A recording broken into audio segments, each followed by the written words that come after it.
Hey guys, I want to talk to you a little bit about balance. Now, I know that I did a piece, I don't know, several years ago on balance in the kayak, but it's just something that I see a lot of people talk about lately.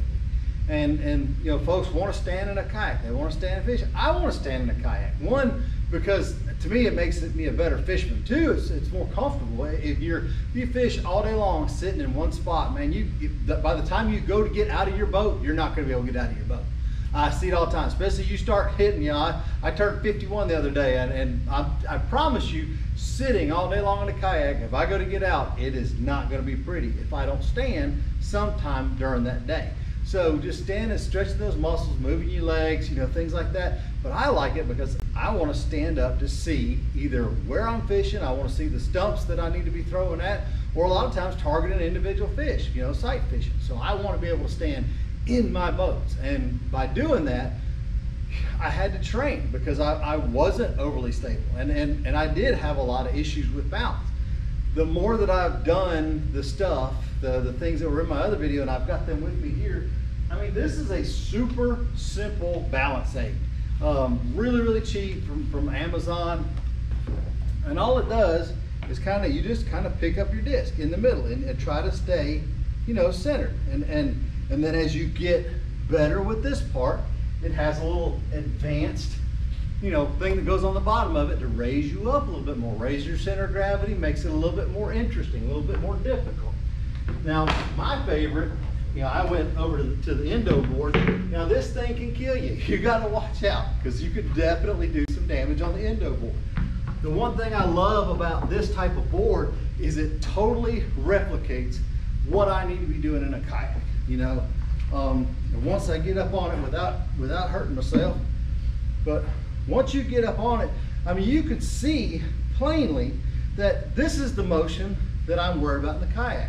Now, you might have some fore and aft, you know, from waves and stuff like that, but this is primarily what I'm going to be dealing with, either in moving, you know, wind, waves, current, whatever, but this is what I need to be thinking about stability-wise.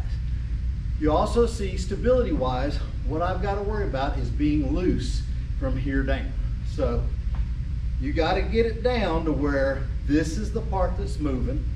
You got a little bit of spring in your step, you know, and think about that because that's going to be your boat going side to side. Now, boats are all different, and I know that. You know, several of my boats are 34, 35, 36 inches wide, so they're extremely stable. They're built that way. They're made with either great primary or secondary stability, so I can lock into them if I need to, and they're really good for that.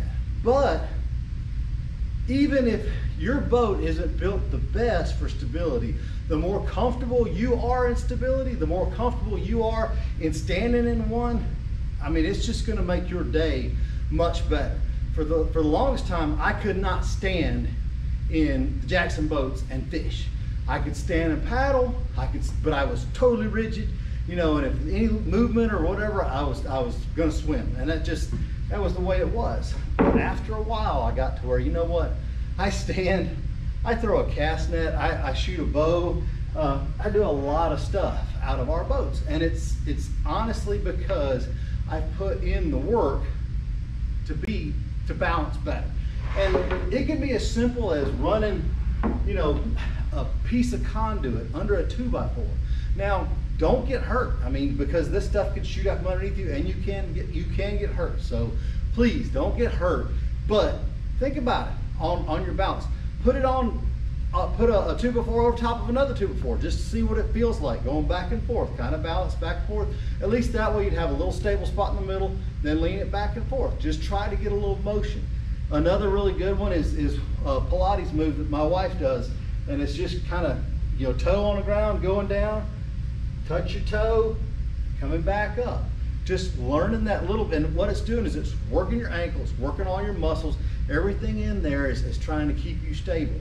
Now, when you get back up on both feet, you know, back up on the endo board or whatever, it's loose from here down. That's what you need to be doing on the deck of your kayak, is staying loose so that you can move with that motion of the ocean or the river or the lake. Now, I promise you, it'll change the way you stand in a boat. It did for me. I'm living proof of it. It does not mean that you're not going to swim occasionally. There has been times I've been floating along, doing really good standing, and hit a rock, hit a stump, something happens, and yes, it will shake you, but you know what? You'll also recover faster. So try this, work on your stability, work on your balance, and see if it doesn't make you a better kayak angler, definitely more comfortable standing in your boats. Hope that helps y'all. Take it easy.